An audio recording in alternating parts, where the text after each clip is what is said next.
Are you ready? All right. Welcome, everybody, to the February 9th, 2022 Special Planning Commission meeting to discuss the ordinance amendment OA 22-01. The Planning Commission utilizes speaker request forms, which are available in the commission chambers during the meeting. Prior to the meeting, we had a speaker request form that was outside on the table, and so we'll be going off of that list here during the meeting. First item on the agenda is roll call. And note that Karen is at home and Lloyd is here from the board. First item is approval of today's agenda. On today's agenda, we have 4 items. The meeting procedure, the ordinance amendment discussion, and adjournment. Are there any changes to the agenda? If none, I would entertain a motion for approval. So move. Second. Motion and second for approval. Further discussion? Noting none, all those in favor signify by saying, I'm sorry, we can't. We have to do a roll call because Karen is out. Sorry to complicate things. That statute just changed very recently. So now it's only for declining. If somebody declines, then you have to do a roll call, but if everybody is in agreement, then you can do it all at one time. Make sense? I did. When did that change? Just like very recently. Holly sent the email literally today, Okay, so.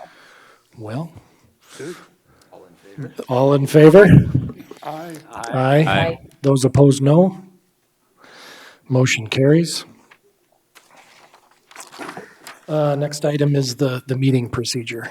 Cody, did you want to start off?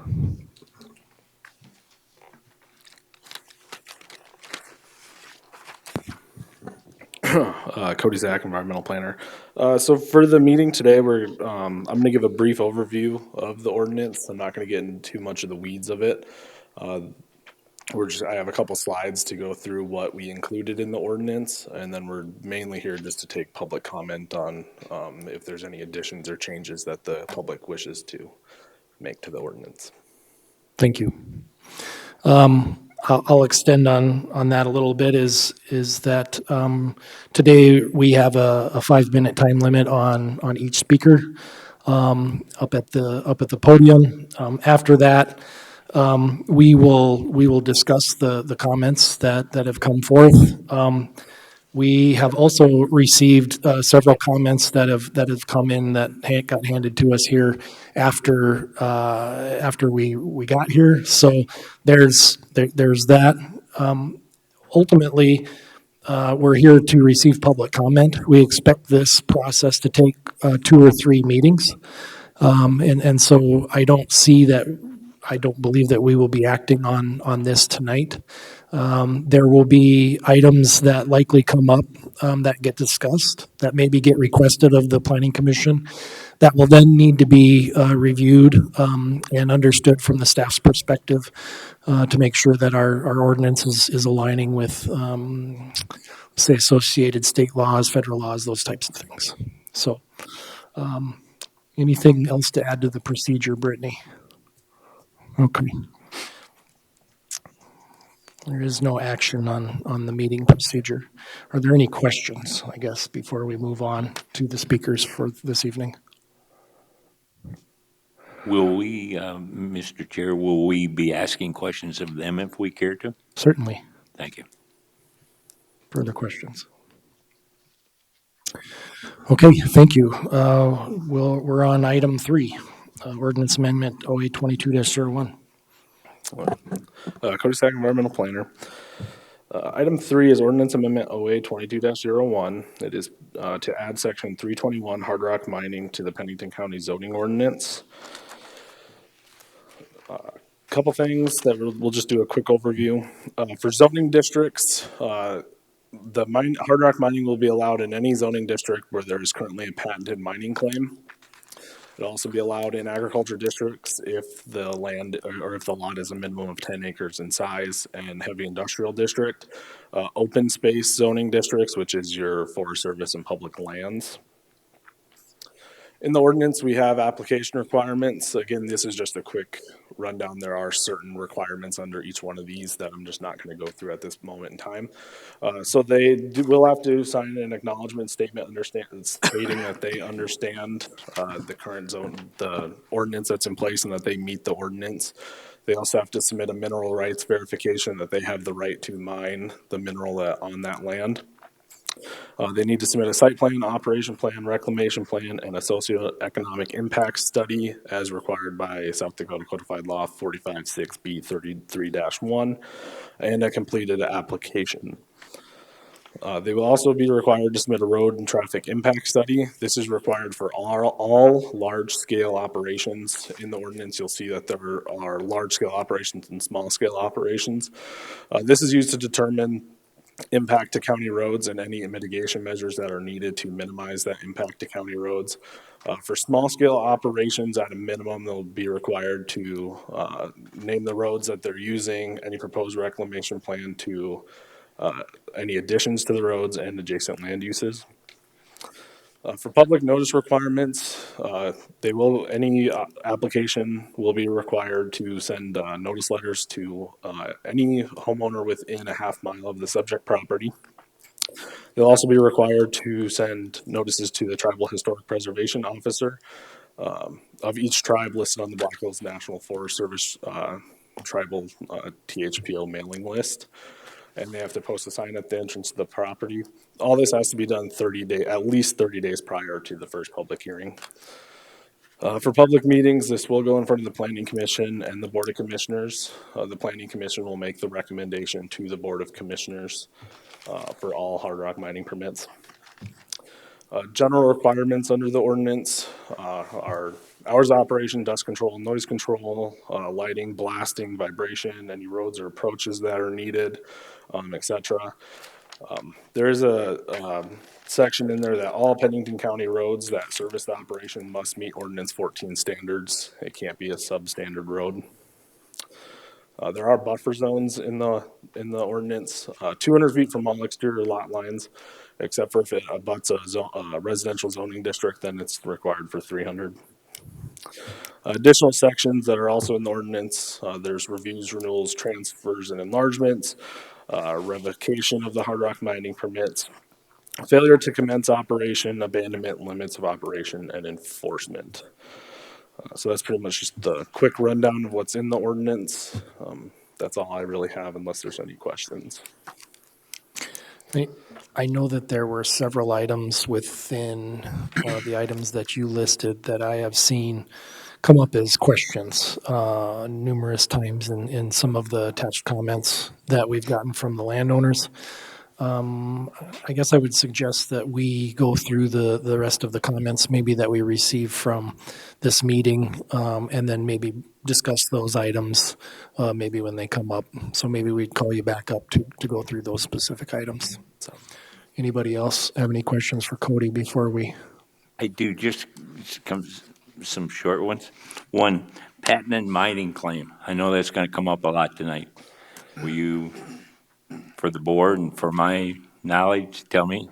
So under federal statute, mining claims, in order to expand the West back in I think it was 1872, they passed legislation on the Mining Act, which allowed people to go into areas, and if they found gold or they wanted to stake a mining claim, there were some requirements under the federal regulations. I'm not 100% comfortable speaking to all those at this moment, but they were allowed to file a claim. So a patented claim is an approved claim by like the U.S. government, and actually is defined as a lot these days. And as I understood, we may or may not have the right to save some of the rulings that are related to a patent and mining claim. Is that correct? Correct. They were, patented mining claims were specifically for. That's good enough, Cody, for me. I just wanted to get it on the table because we're going to hear that a lot. On page 3 of 18, it's got excavation in the definition, but excludes exploratory activities. We don't really define exploratory activities. Is that something that you have a list to base it on what you consider exploratory as the planning department? So I don't really have a list of it. I know a lot of it is drilling. If the planning commission wishes, we can add a list of Okay. what those activities would That was just a include. question that came to mind when I read that.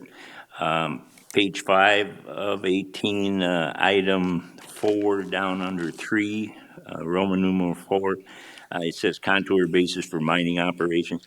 I didn't understand whether it meant initial, or does it also include the reclaimed It, contours? the contours is the existing contours.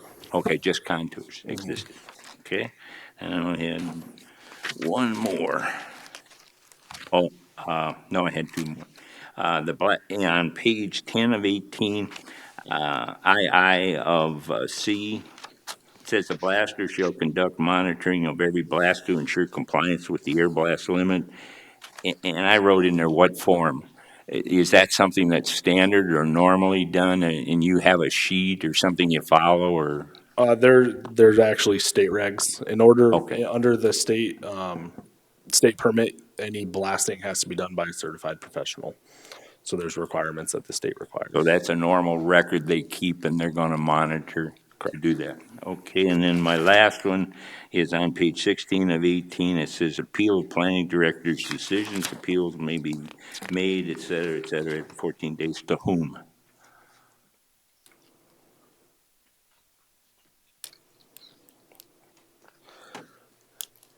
I'm gonna refer that one to Megan. I knew I could get Megan up.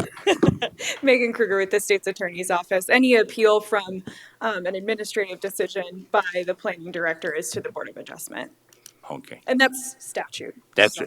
that's what I thought. Yeah. But I just want to make sure, because that'll come up tonight too, and because you do list that there's some Yep. ways to appeal things. So it would be appealed to the Board of Adjustment, and our county commissioners sit as the Board of Adjustment here. So it's Thank you. the Board of Adjustment, but it's the same people that are on the county commission, so. Everything you filled me in on and helped me a lot. Thank you. Got a question? Sure, and I guess I'll preface it just real quick that I was hoping that, I thought you just had something real quick for him. I was hoping to get through all of the comments, and then we can go through and discuss things. So if it's specific question to the ordinance, I think we should wait, because I think that the conversation from the audience may spur some questions and answers that may resolve themselves before. No problem. So they don't come up more than once. Is what Correct. Thank you. Yep. Good? All right. We'll go ahead and start with the speaker list. One on Zoom when you get. Okay.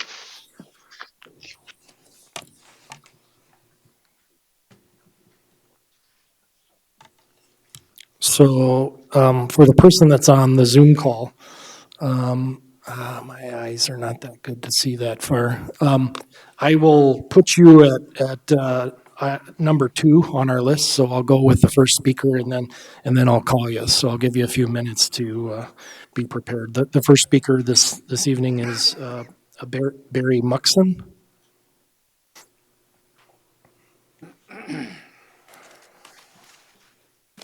Well, I'm going to be brief, and I'm going to set a poor example for the rest of the speakers. They look good. First of all, I'd like to say I'm in support of this ordinance. I think we need something to protect Rapid City's water and Rapid City itself. I would like to see some changes, though, some additions. I think that waste rock and settling ponds should be put in the definition, because those are potential hazards, especially if we get a big rain event. A settling pond could overflow, and we're all downstream. And we would need to allow regulation and mention that in the definition, so a regulation can happen. Otherwise, some lawyer's gonna say, well, you didn't bring it up, so it's illegal. That's my feeling. I would like to include water in the reclamation, excuse me, in the reclamation plan. There's no mention of that again. If it's not mentioned, somebody's not gonna wanna do it. And again, in conclusion of my points, I really feel something like this is needed, because you can't count on the state. You need to do it locally to make sure it gets done. and we should have all the input we need to get it done correctly. Thank you. Thank you for your comments. Does anybody have any questions for Mr. Muxon? Very good. Thank you again. Thank you.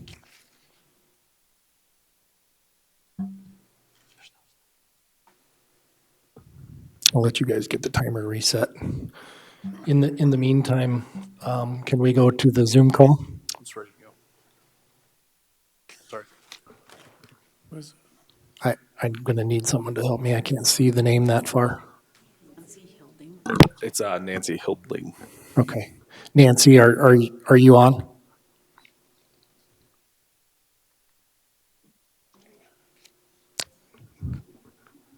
Nancy, can you take yourself off mute?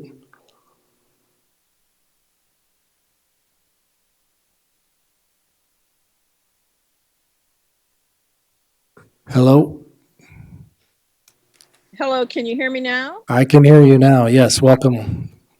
I'm sorry, I couldn't figure it out. I'm listening. I am not prepared to testify at this time.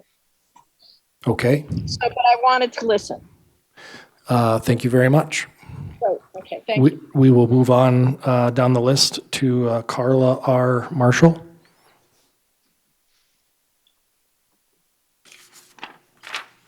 Yes, good evening. Thank you for allowing me to give my comment.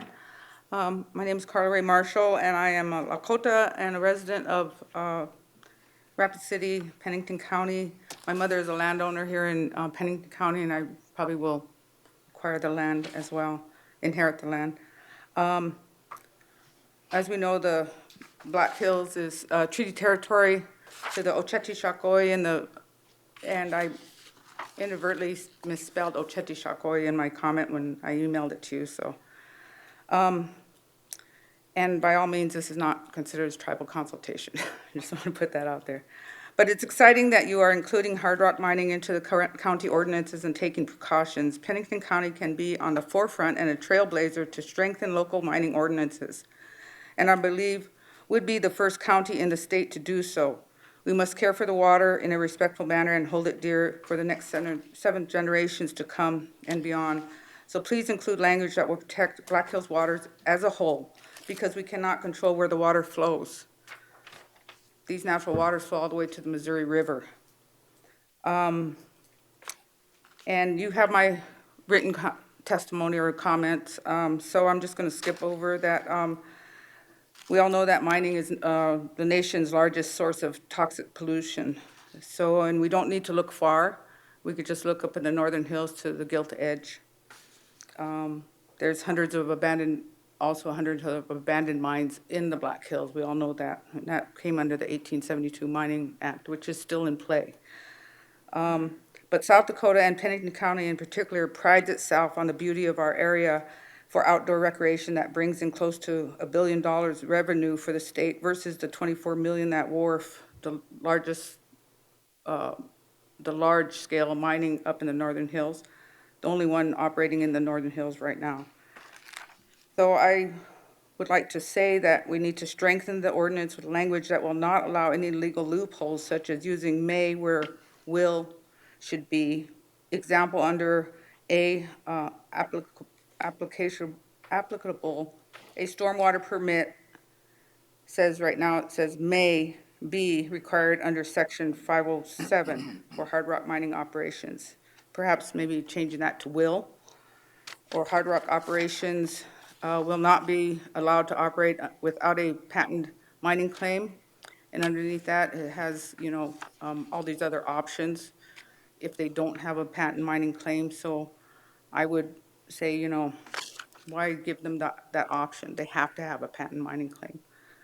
The ordinance should state there is a substantial consultation with tribal historical preservation officers. I see you have that in there. And going under the Forest Service list that they have. However, sometimes that list is outdated. So I would suggest to be mindful about making sure that that list is updated, because there's always changes. Many of these, there's right now like 16 tribal nations that have historical and spiritual connection to the Black Hills. So, and some of these nations have had water destroyed by past mining operations since the 1872 General Mining Act, which has left a legacy of water and land pollution. The Gros Ventre Assiniboine Nations in Fort Belknap Indian Reservation in Montana, they're deeply infected by the Pegasus Gold Corporation, a Canadian company that owned the mine and several others in the state. So please create this ordinance legally strong to protect this beautiful area and water, and keep in mind the following: the negative environmental and financial impacts of large-scale hard rock mining in the county would outweigh the positive impacts. Water is more valuable than gold in our semi-arid area.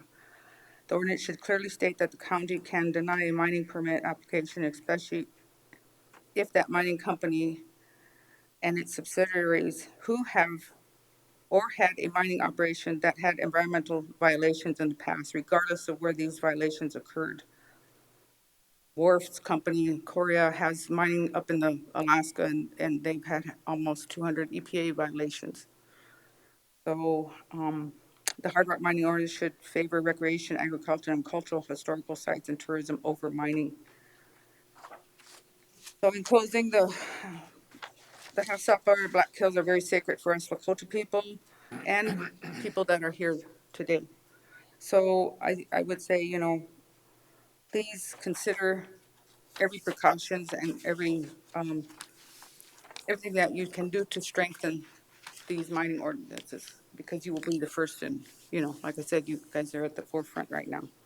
So I thank you for your time, and thank you for having this hearing in the evening. I know last time we were like, you know, can you guys have it, you know, in the evening, so more can attend. So thank you. Thank you for your comments. Mr. Chair? Do you have questions? Yeah, I had a question for Carla if she, I have a question too, Carla, if you have, go ahead. okay, mine is on your second of the three items that were critical in your estimation. When you talk about deny the mining application, I'm assuming that you're asking, so that I understand this, that you're asking that part of the application process request that they report those or provide those previous environmental violations, to use your word, that should be part of the application process. Is that, and then how do you review those, I guess? Give me a little direction on that. I think, so, like with Wharf, we know we're not gonna shut that mine down. I mean, it's already, you know, dug in, no pun intended, but, so I think, asking them who their parent company is, like with Korea, them having mines in various locations, like Alaska.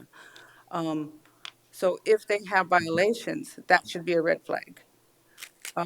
In the application process, in other words, they have to report their parent company as well as those violations, so that you can bring them together without some form of investigation. I think so, because, you know, like with Mineral Mountain Resources, their main company is out of Chicago, I believe it's Chicago.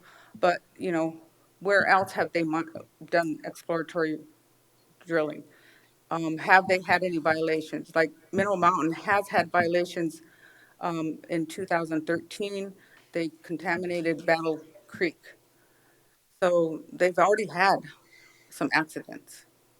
And help you there a little bit, and then you want that part of the public review I think of so. the, I think that would be a good and idea. the commissions and board of I think commissioners. so. Okay.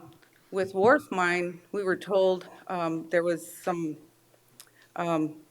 miscommunication, or whatever you want to call it, but if you are aware of HB 1150, or, yeah, 1150, that was just now in the legislation, state legislation, it's to prevent cyanide being used in mining, in hard rock mining. We were told that Wharf had a clean record for the past 10 years. However, the State Department of Agriculture and Natural Resources, which used to be the Department of Environmental and Natural Resources, they have an interactive map. It's called a spills map.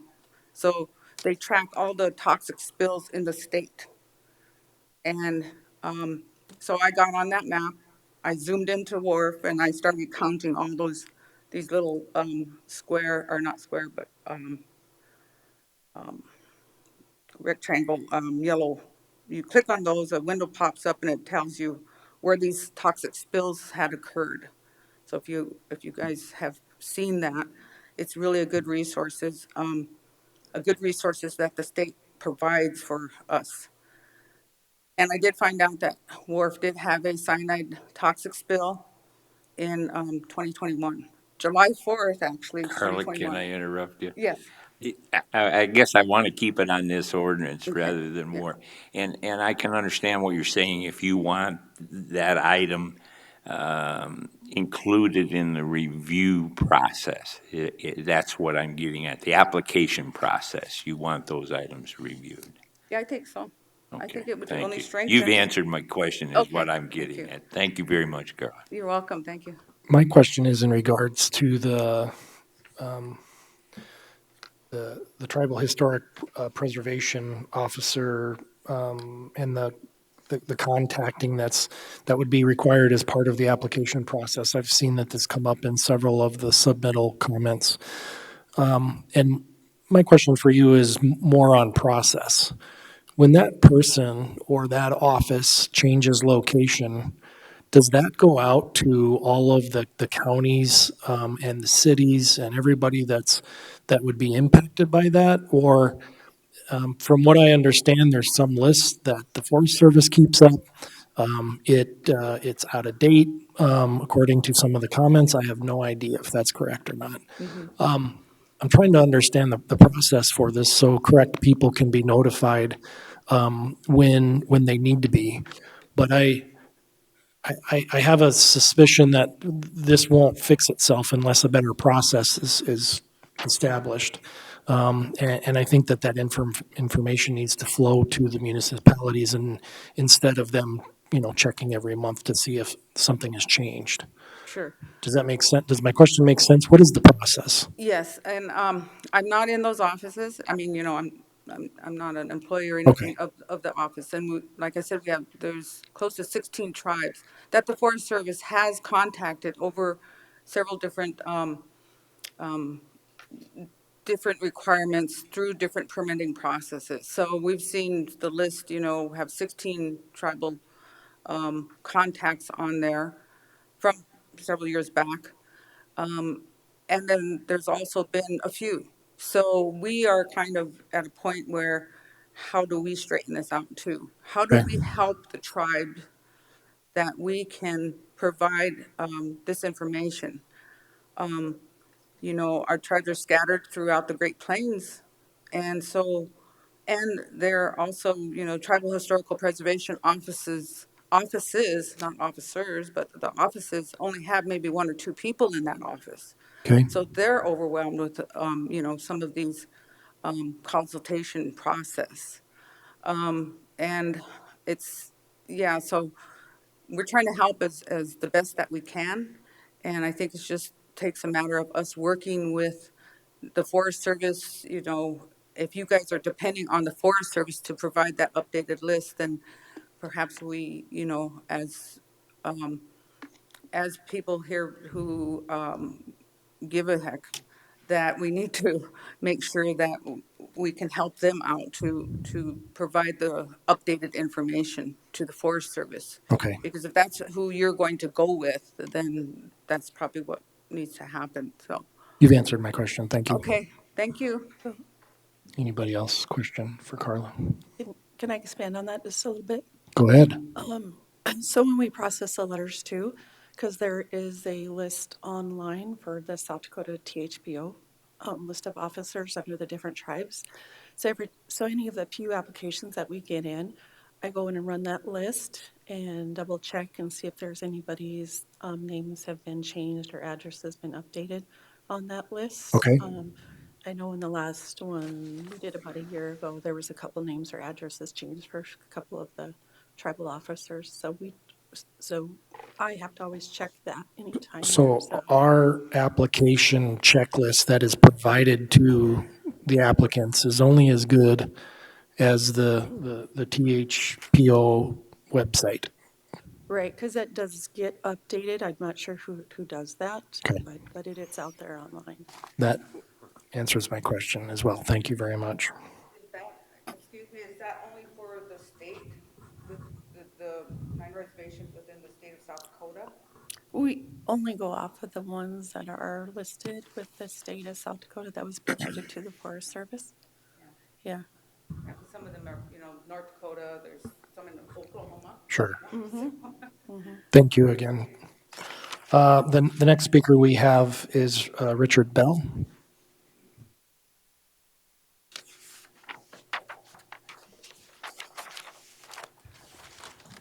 Good evening, Mr. Chair, members of the Planning Committee.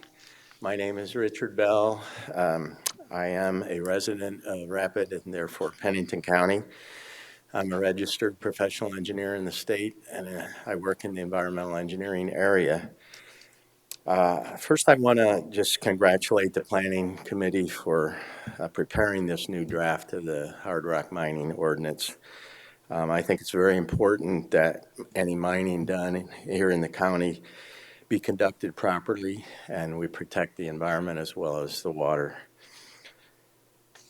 As you're aware, probably, I don't think there's ever been a mining permit in this state that's been denied.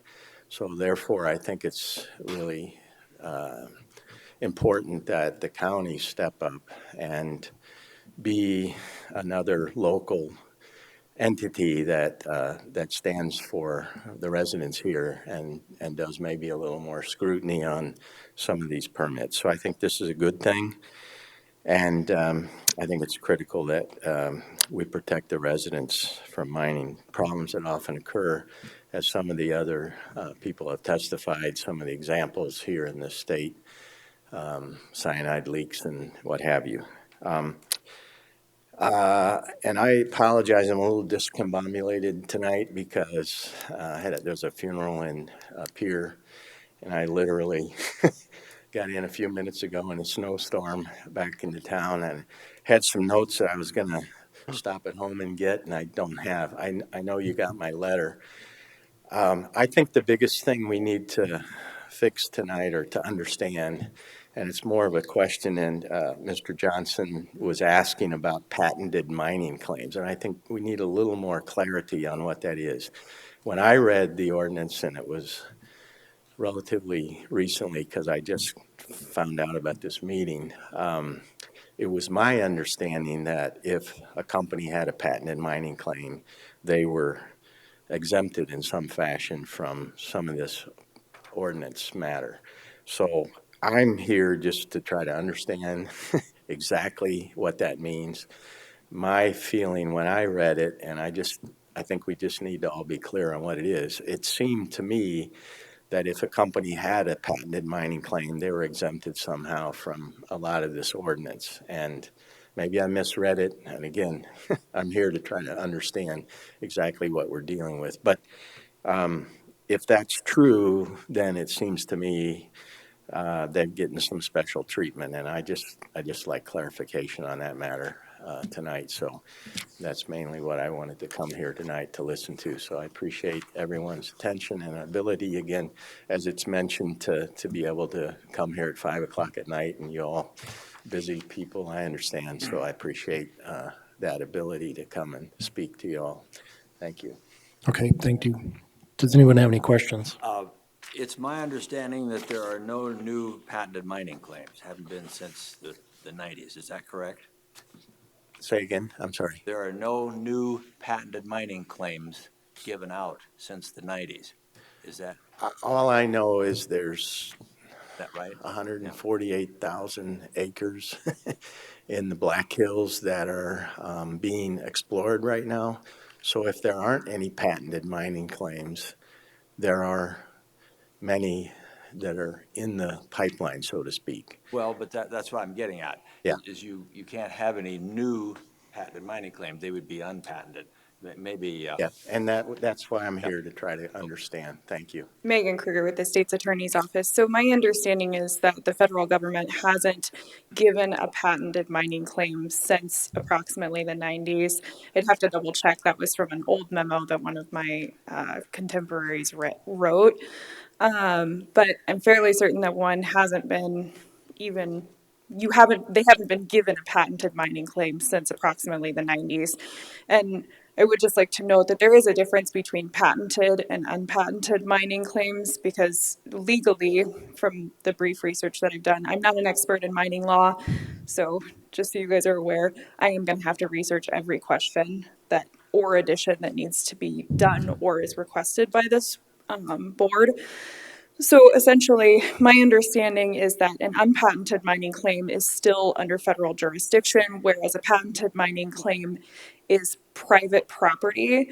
Some of the concerns that I have had raised to me from other people that are more experienced in this field than I am in the legal side is the issue of a taking, a constitutional taking, because those patented mining claims are a property right.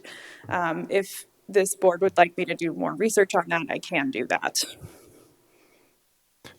My question with regards to the way that the ordinance is written is it just basically says that the mining of minerals is allowed in any zoning district, provided that it is a patented mining claim. It doesn't preclude a patented mining claim from having to submit an application.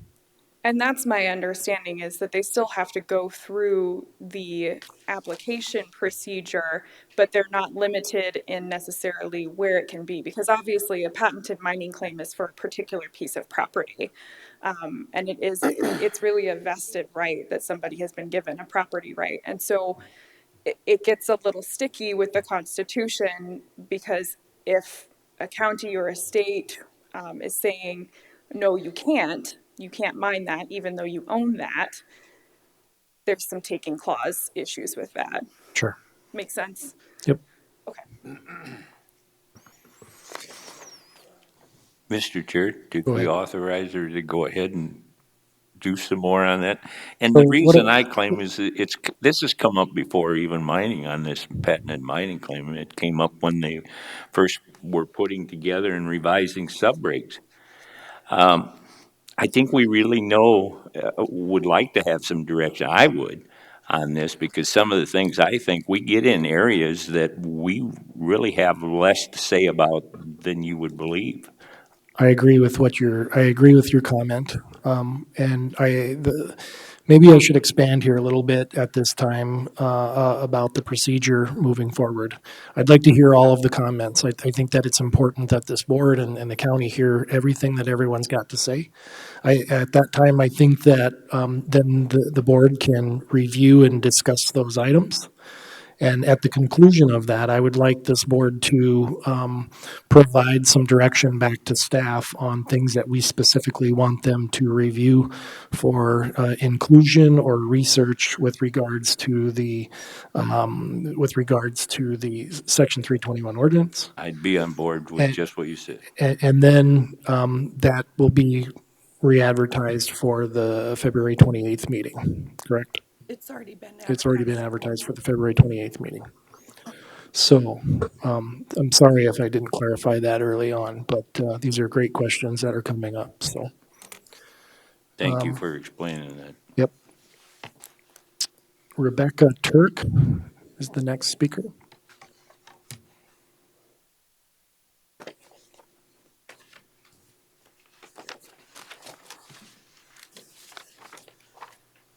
Good evening, Mr. Chair and members of the Pennington County Planning Commission. My name is Rebecca Turk, and I am a resident of Pennington County. I reside in Dark Canyon. In the past several years, I've worked with a group of experts and concerned citizens East River to develop a training for county decision makers on zoning ordinances and the conditional use permitting process. Over 3 years of that training, we hosted decision makers from over half the counties in the state.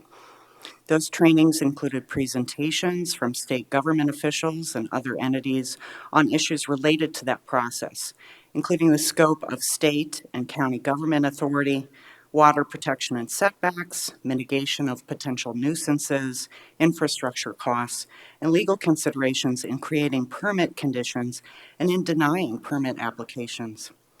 I'm glad to see that Pennington County is developing a hard rock mining ordinance. If we're going to allow this activity in the county, we ought to regulate it for the benefit of those who live here. Thank you for your work on this and for your careful consideration that I've really heard so far this evening with the public comments and the questions. I'd like to make a couple of recommendations on this draft ordinance based on my experience. The first most major issue that I see is the applicability section of the draft ordinance, which states that, quote, "The mining of minerals is allowed in any zoning district provided that it is a patented mining claim." It also says if the claim is unpatented, mining can only occur in specific zoning districts. However, the process of patenting a claim involves exploration, and this ordinance does not address issues surrounding exploratory drilling, which is invariably rubber stamped on the state level. This language opens up the possibility of exploration and mining almost anywhere in the county. That flies in the face of the purpose of zoning, to provide for the orderly development of the county and to protect existing uses. I can't think of any other county that allows for this kind of wide open development potential for a heavy industrial use. The second issue that raises concern is that while permit application needs to provide a road and traffic impact study, it does not spell out when a county haul route agreement is required. So those agreements signed in advance of any mining permit issuance are imperative for protecting taxpayers from footing the bill for wear and tear on our roads and bridges. This was the number one point made by the South Dakota Local Transportation Assistance Program officials in our trainings. Protect your taxpayers, protect your infrastructure. And I just want to add too, last year the state provided for a permitting process for standalone ore milling facilities. And so, if we end up with a mining project that's permitted in this county where they're trucking ore to another, potential location, whether in this county, if we permit it, or another, we're going to look at some substantial wear and tear on our roads and bridges. So I just want to bring that up. Lastly, and this might be a little bit of a moonshot, but I'm going to say it, Pennington County should strongly consider a prohibition on cyanide leaching. Cyanide heap leaching is favored by the mining industry because it's an efficient way of extracting gold and silver from low-grade ore rock. However, it also incentivizes the extraction of many thousands of tons more rock, creating many thousands of tons more waste. Waste that contains and can leach other toxic heavy metals, such as arsenic and cadmium, and endanger our water, wildlife and fisheries, and our tourism and recreation economies. We have those, issues with the rock that is being pulled out in some of those mines. And we can look at the Gilt Edge Superfund site, which is, brought up earlier in Lawrence County, to see the damage that can be wrought. Since there are no large-scale mines currently operating in Pennington County, prohibiting the use of this method would not constitute a taking from existing operations. Other states like Montana and Wisconsin and entire countries have banned this process, and we have the opportunity to protect our water by putting this measure in place before the damage is done. So I thank you for your consideration of my comments, and I'm happy to answer any questions. And if you'd like, I have this copy of testimony I'm happy to hand over with my contact information if you'd like it. So thank you. I don't know if I necessarily have a copy of that, so I think it would help for more consideration if we just get a copy of it. So if you could get it to Jerry, she'll get copies to us by the end of the meeting. Okay. Or at the end of the meeting, or she'll email it to us, one or the other. Thank you, Mr. Chair. Thank you. Questions for Mrs. Turk? Okay. The next speaker request is Bruce Ellison.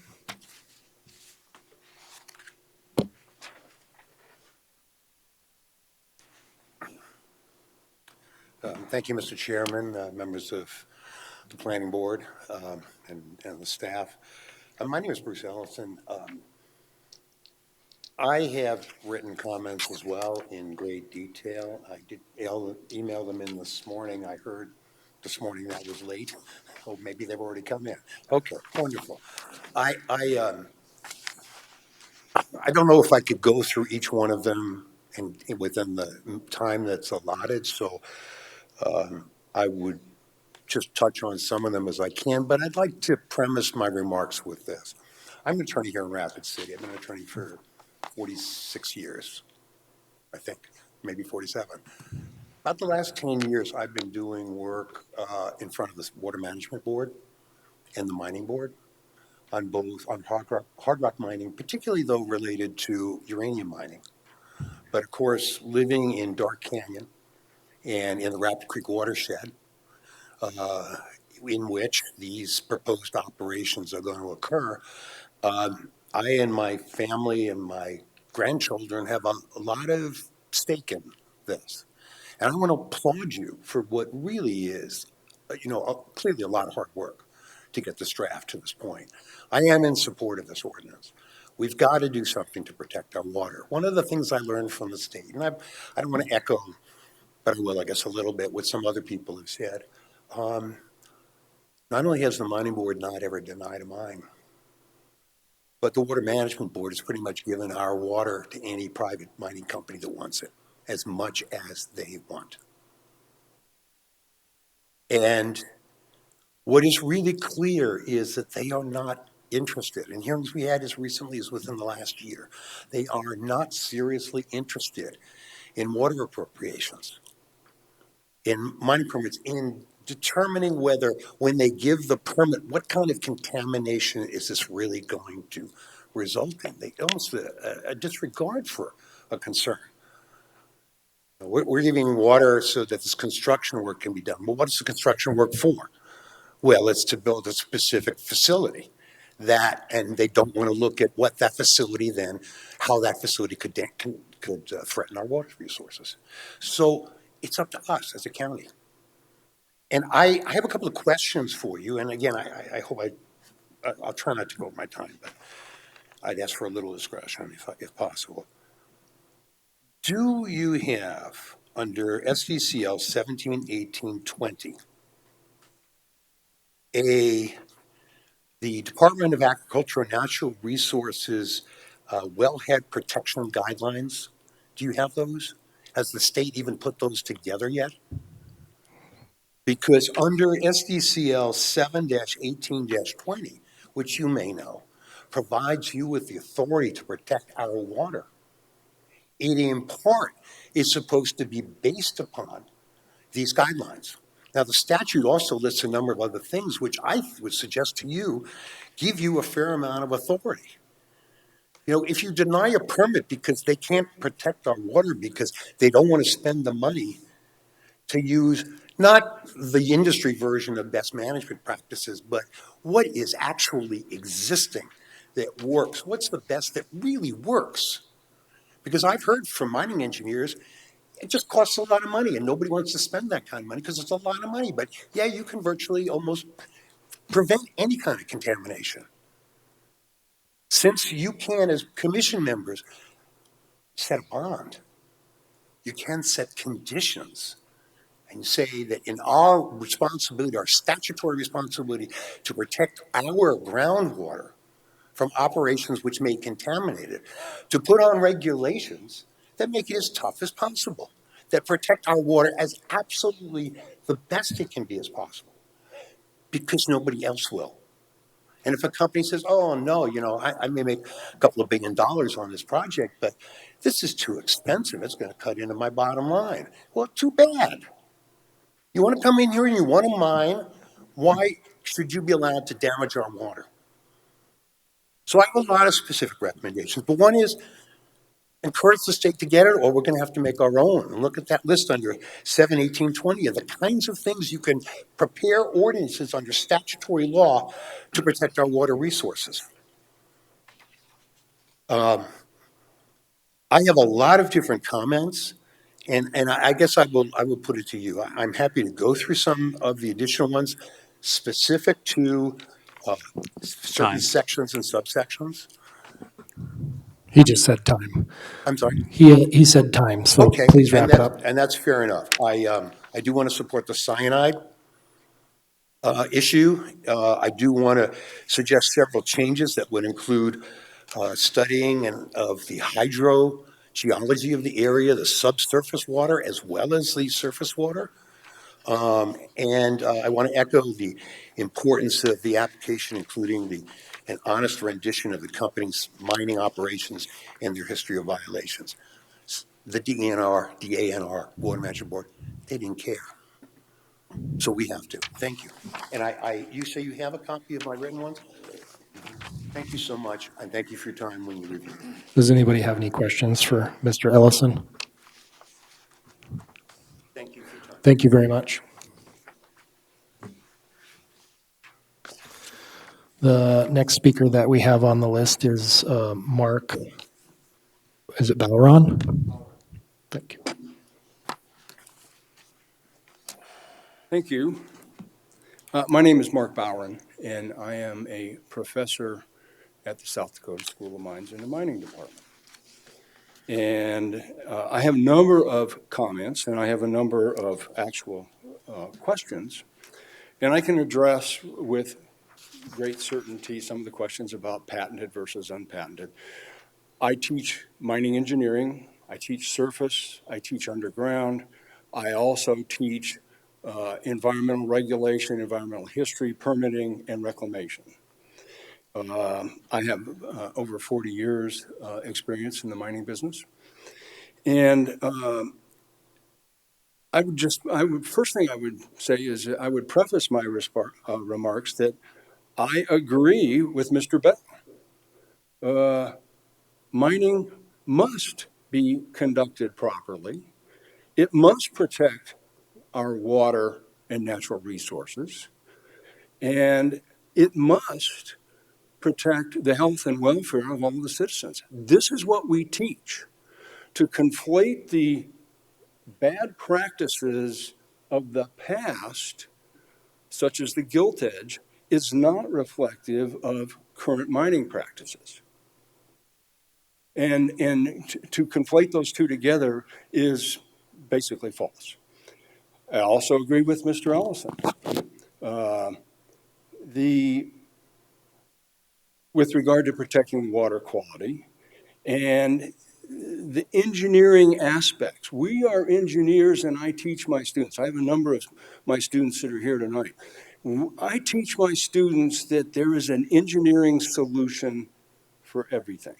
There is no engineering solution for the politics of no. And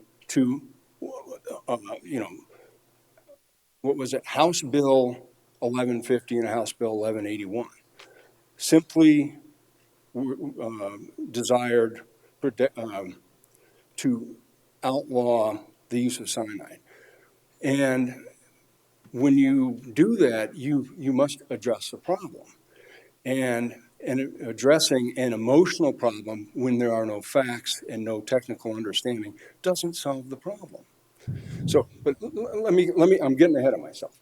So I actually submitted and I think it was 2 years ago. When was this first proposed, this mining ordinance? Was it 2 years? I'm going to have to ask. It's been 2 years. I actually sent an email to the Planning Commission and said, there was a technical organization right down the street. I offered my services. I got a response, never heard another word. There are numerous technical and factual inaccuracies in this ordinance that should be addressed. And forgive me, but I have looked for it. I cannot find any reference to patented mining claims in the ordinance. And somebody read it was under applicability, and I can't find it. Where is it? Section A, applicability. The very first section. Page 1 of 17.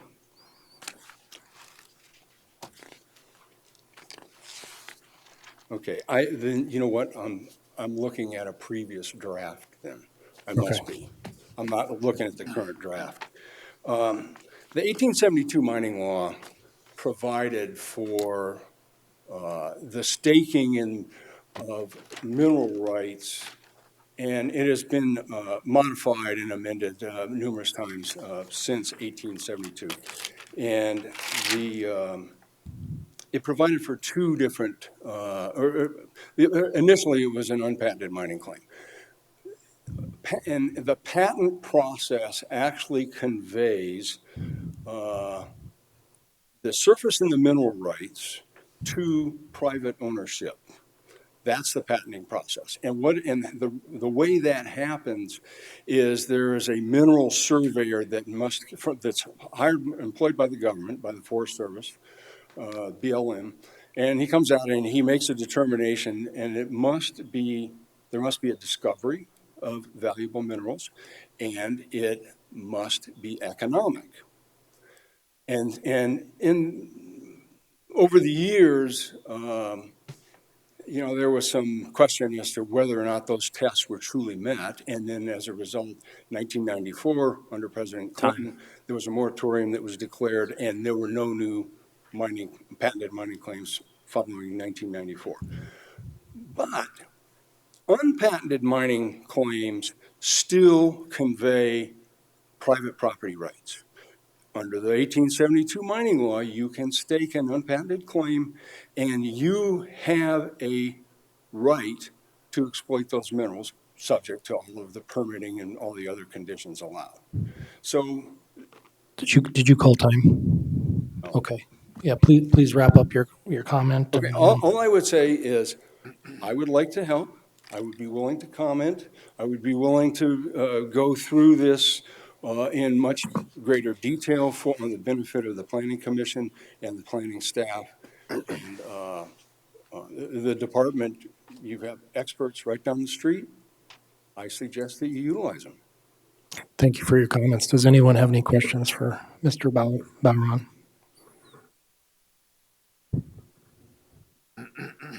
Thank you. Any questions? Okay. Thank you very much, sir. So that concludes the list of names that I had on the speaker request form, but I did see some people come in. So I guess at this point, I want to make sure that if there's anybody else that wishes to speak on the ordinance amendment, there's a 5-minute limit.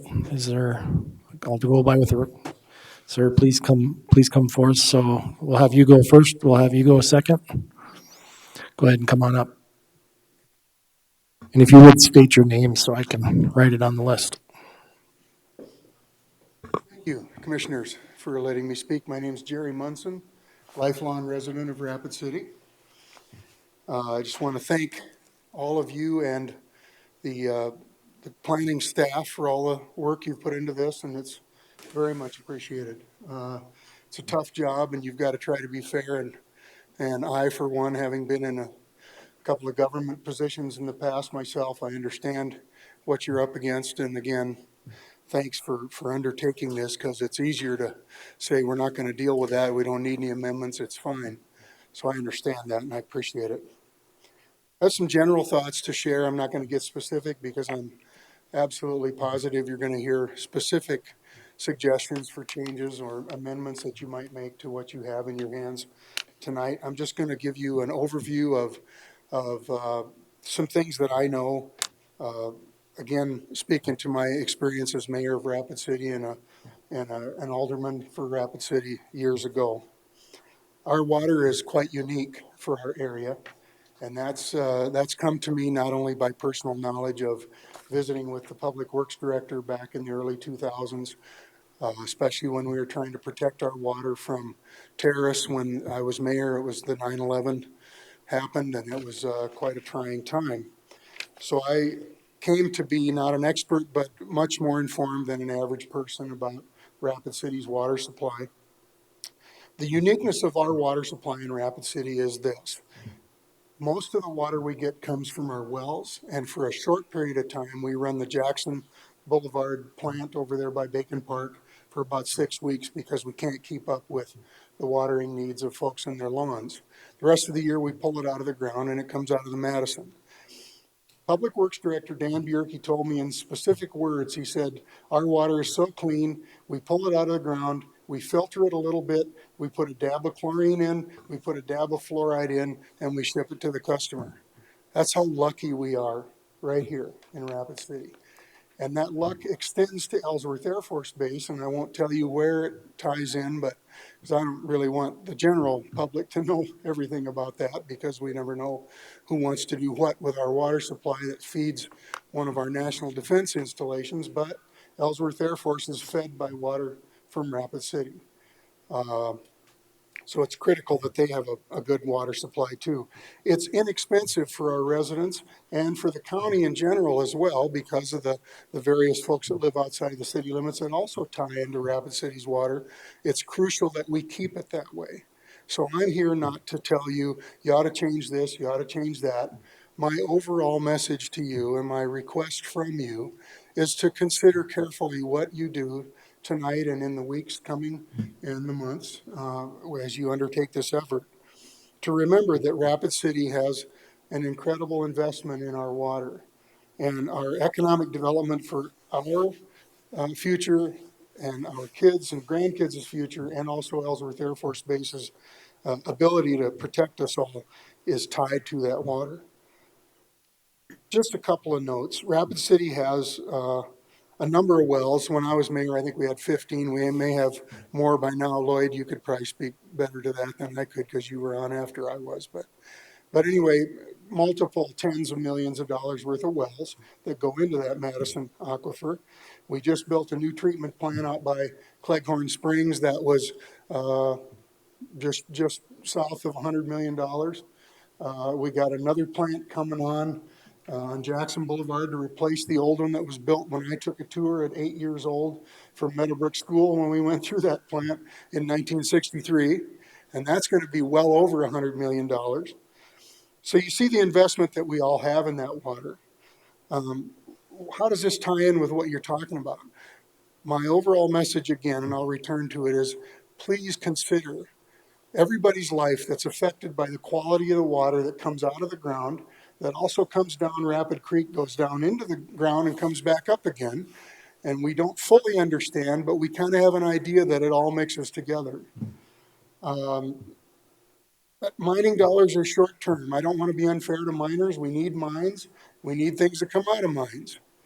Everybody knows that has anything, their cell phone or, anything that they have that's made out of metal or anything else.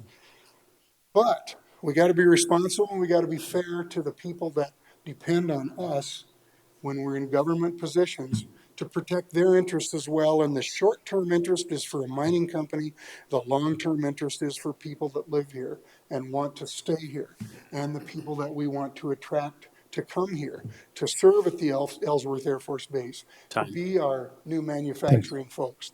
So anyway, tonight, give these folks a fair hearing. Give them a chance to say what they got to say. Keep an open mind is all I ask. And I think they may have some suggestions that you might want to consider. Thank you. Thank you for your comments. Does anyone have any questions for Mr. Munson? Thank you, sir. I don't have your name, but you were next. Thank you. If you would, please state your name when you get to the mic. Good evening. I'm Gina Parkhurst. That's G-E-N-A. G like George, E-N-A. Parkhurst, P-A-R-K-H-U-R-S-T. And I am a Pennington County resident. I've lived here for almost 16 years in Rapid City. And the reason why I care about this ordinance is because I think it's important to update what we have on the books now. I think the current ordinance is, like 2 pages or something. And so this is a great improvement. I was sitting in on the original committee meetings when this draft was first put forward, and it was really interesting to watch the process. And then I kind of lost track of it, and I read it the other day, and it looks much, much better. I just have one specific comment. Section E3E should clearly state that a water reclamation plan must be part of the reclamation plan. Right now, it's not included. That's section E3E. Say that again. E3E, E? it should say that a water reclamation plan must be part of the reclamation plan. That's section E3E. Does that make sense? Yeah, Edward 3, Edward. Yes, Edward 3, Edward. Okay. Sorry, I have braces, so it's kind of hard for me to enunciate. But yeah, E3E, Edward 3, Edward. If that could say that a water reclamation plan must be part of, whatever company is mining, part of their reclamation plan, I think that would be a good idea. I also want to point out that South Dakota government has never denied a mining permit, and I would like to urge you to continue refining this ordinance. I think it's really important. I think it's going to help protect us from problems that mining often brings, and I'm sure there's others who have made even more specific comments that will be helpful and improve this even more.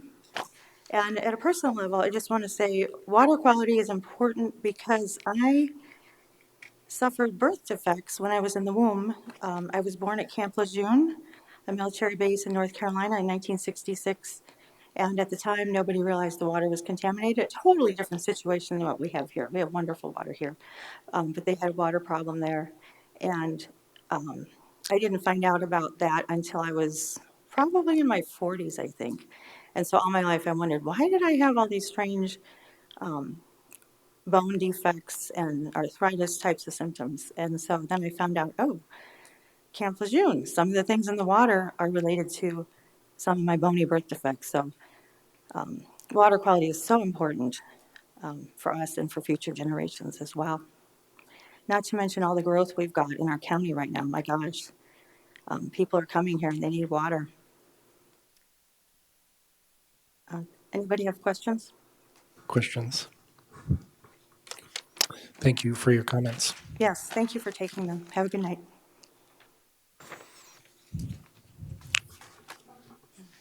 So I had the two noted that walked in after the speaker request form was done. Does anyone else want to speak tonight before I turn it over and we start discussing the questions that we have in the ordinance? Okay, noting none. Again, I would like to thank everybody that spoke. Specifically, I do very much appreciate the comments that have been written and submitted. Makes it easier to correlate the questions with the document itself. So with that, why don't we go ahead and open it up for the board if there's any questions. I have some red lines, some questions that I would have, and we'll call staff up as applicable to try to answer the questions. Somebody, anybody?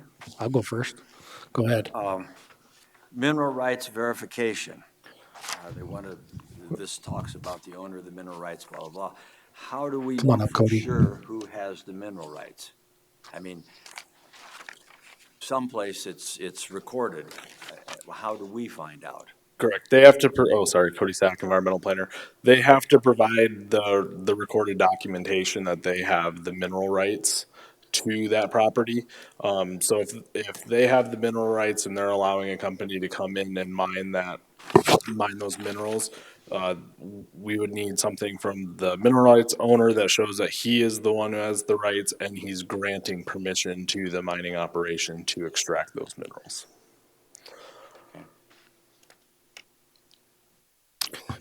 My first question is in the applicability section, and it's within the first paragraph. It says Section 321 applies to the extraction of minerals in excess or equal to 100 cubic yards of material. And I guess that wasn't entirely clear to me because, as some folks pointed out here, you have to extract a whole lot more than 100 cubic yards of ore to get 100 cubic yards of gold. So I believe the intent is the actual ore that is mined. And so I guess my first comment for staff's consideration of reviewing the ordinance would be, in excess or equal to 100 cubic yards of maybe mineral-bearing material, something like that. Minus the overburden. You don't want any overburden in this. Right.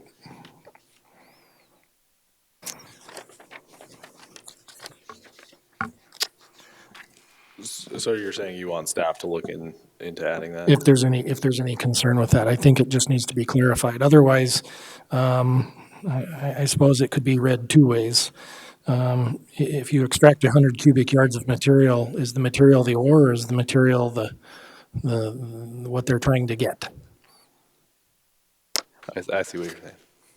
So I don't know how many cubic yards it takes to get 100 cubic yards of gold, but I would suspect that to be a lot. My next question had to do with the hard rock mining operation. And I've heard drilling and exploratory excavation, and excavation for such purposes discussed tonight. And I don't know if there's state and federal laws that go into these items as well, but as it's written, would somebody that wants to do exploration be required to obtain a mining permit if their drilling is less than 100 cubic yards?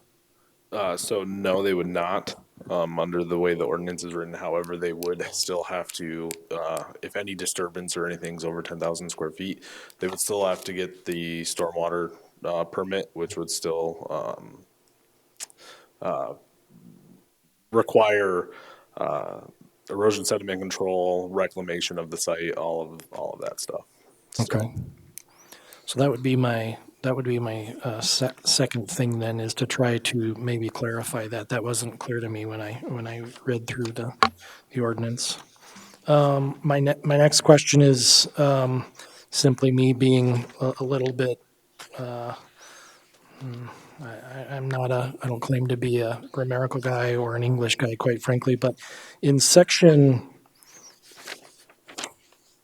D, as in dog, 4, O as in Oscar, you list the 10 acres and the 25,000 tons with numbers. In the small scale operation, X of that same section, it's written out in words. We'll change. I don't know which way's correct, but Rich, I lost you. Which page you on? I'm on page 4 of 17. On page, which page? 4 of 17. This is just me being picky We'll change about the way it's written. Yeah, we'll change it so that they match. My next question was in regards to the socioeconomic impact study, which is under section A, B, C, D, E. So it'd be under section E, as in Edward, F as in Frank. If someone, so there's these references to South Dakota codified law in some of these instances. And knowing that our staff and state resources are limited, they're not. My question is if someone has to do the socioeconomic impact study as required by the state, is that same study then allowed to be submitted to the county? And do you then have a person at the county and a person at the state reviewing the exact same thing? Yes. So the way that the ordinance is written with mining, there's a lot of jurisdictions involved. There's federal, state, and us being local. We are the first step to getting the permit. So how the ordinance is written is we looked at what the state requires to be submitted to them in their application and tried to mirror it similar to what you guys have with how we look at like marijuana, where we have to get the local approval first and then meet the state stuff. This is similar to that, where they should just be able to take it straight from us to meet the state requirements for Okay. If there's instances where things have to be done the exact same way and then resubmitted, it seems it should just be efficient, So with consolidated. the state permit, they have to submit like a site plan, operation plan, and reclamation plan. So they have to submit all that, and a lot of that stuff that's in the ordinance is required by the state. Okay, thank you. My next question, oh Lord, what? Section K, number 2, third sentence. It's easier to find the page. I'm sorry. Page 13 of 17. Number 2. It says, lesser time is specified by the Board of Commissioners, or the permit is revoked in accordance with Section 321-K. But in looking at the ordinance, it looks like Section M discusses revocation, not Section K. Yes. So I think that's simply a typo. Yes, that will be changed. The next two items so right below that in letter B and in letter E as in Edward, both of those refer to Section 321-E. And it should, the notice of renewal in accordance with Section 321E, renewal is actually listed under Section F as in Frank, I believe. So these are references. We were just trying to get together with you, Chair, because we've got 18 pages. You keep referring to 17, and I just wanted to make sure, I'm sure it's the same, but we've got 18. And I did want to bring it up until it was my turn, but you're continuing on, and I was losing you on a couple of them. I'm sorry. We're going to get this, we're going to slow down and get We this. don't want to get Charlie headed off the wrong way, right? Well, that's right. Rich, I think what happened is that we added something or a section and then everything got off by one. So we'll go through and double check and make sure that all the cross references are correct. Okay. Yeah, it's an internet, a format type of thing from the machine, I think. We'll You double did it check to all me the once cross before references. Yep. when I picked one up. But we found you. We were talking and we found you.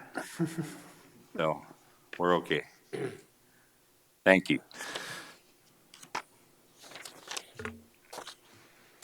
The last cross references that I found were in the last section, which would be section Q, item 2,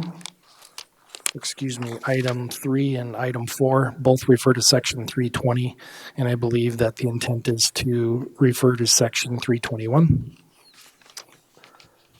Correct. Under that same section, number 3, there's listed nuisance. It says violations of section 321 which endanger the comfort, repose, health, or safety of persons, or which render persons insecure in life or in the use of property are hereby declared nuisances. I believe I understand all of those items with the exception of the term insecure in life. Is there a legal, I think it's a copy and paste from a state statute. So it's just reiterating what is in state statute. So I know it's kind of weird, but I'm pretty sure that's what's in state statute. It's defined somewhere?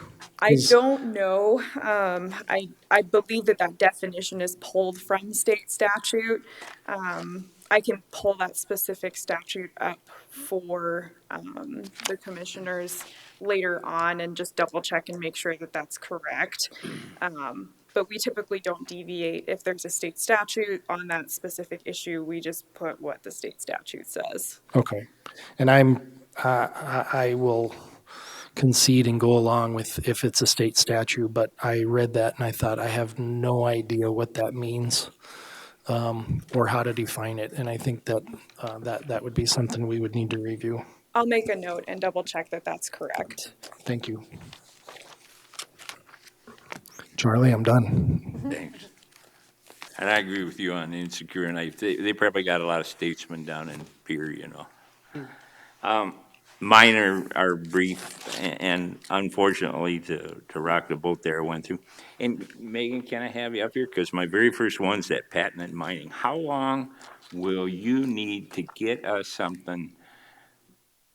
And I don't say that we feel comfortable with, something that gives us some direction, I think is the word I'm looking for, to look at. Because we actually heard a number of people that had some ideas tonight on it already, because they obviously have looked at it.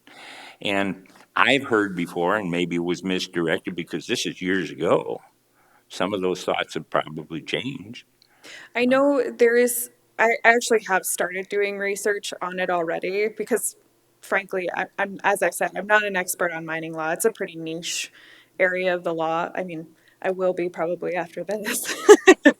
But it's a pretty niche area of the law. So I had already started researching those patented versus unpatented mining claims.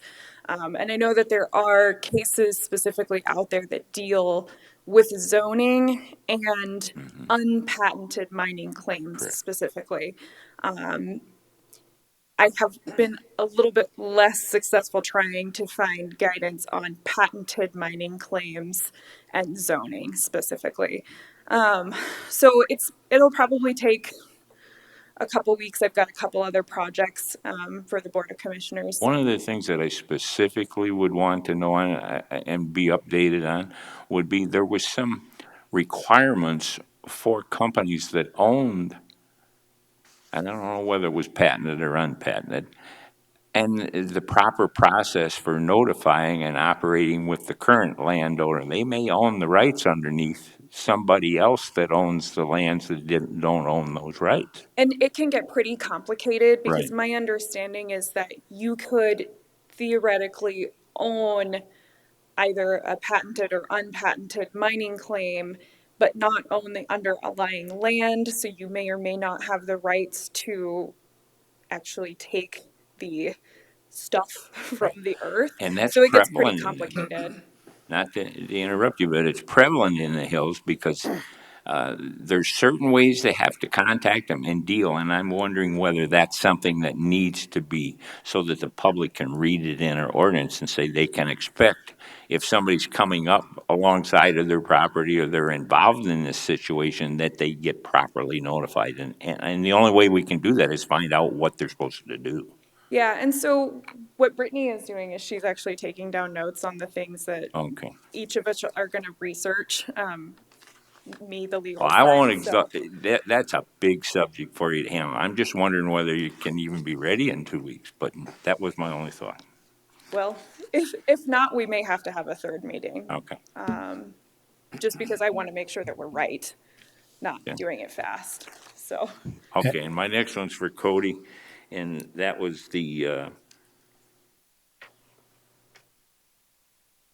abandonment. I put in here, and I had, and I'm on 2/18, it'd be B, abandonment definition for a continuous period of 1 year without reference to intent. And I thought the intent was a little vague, but that was the only reason I had that highlighted. Which page are you on? 2/18, definition of abandonment. For a continuous, at the very end of the sentence, for a continuous period of 1 year without reference to intent. In other words, we don't define everything, and the intent looked to me like a heavy-duty term in that one. Correct. And I'm going the same with H on the next page, but excludes exploratory activities. I think we might want to define exploratory activities eventually. So some of those definitions actually come straight out of the state codified law for like hard rock mining and mineral mining. But I would hope we're gonna be brighter and not fall into their loopholes to help out attorneys. So that's where I'm headed. Sometimes it's just a matter of saying using the word, for instance, the word complete. Most legal people don't like the word complete because it really means what it says. It's complete. And it doesn't give a lot of wiggle room for negotiation or resolution of things. So Just, that was why I said, I'm not sure we shouldn't look into defining exploratory activities so we know what it is. Then,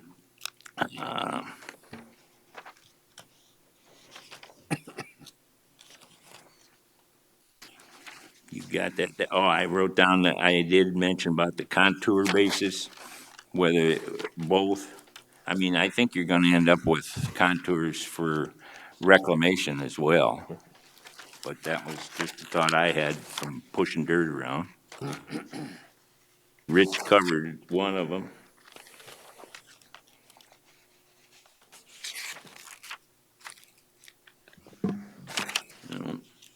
Then the blaster you answered, will conduct. I don't know whether that's something that you guys have that runs over from the state. In other words, if he's a licensed blaster, he must use certain formats so that you can follow him for his monitoring, or I don't know that. And I'm comfortable as long as whatever the monitoring is a uniform basis for everybody. So if it's coming from the state and their licensing basis, that's fine with me. I tried to mark what Rich was talking about too, so I didn't want to.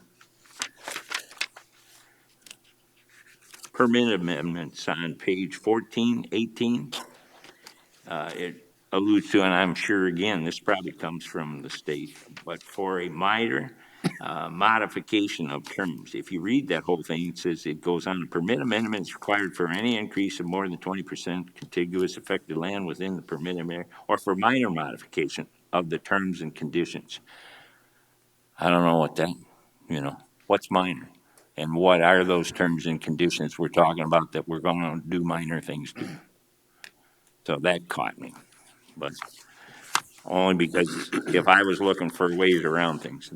Then I did about appealing the planning directors. I think Megan referred to where that goes. And I think that's just about it for mine. Charlie, can I? Yeah. You had a question on what minor means, what minor modification means in that instance. Right. And it says minor modifications include those three items, A, B, and C. Back to that one. Yeah.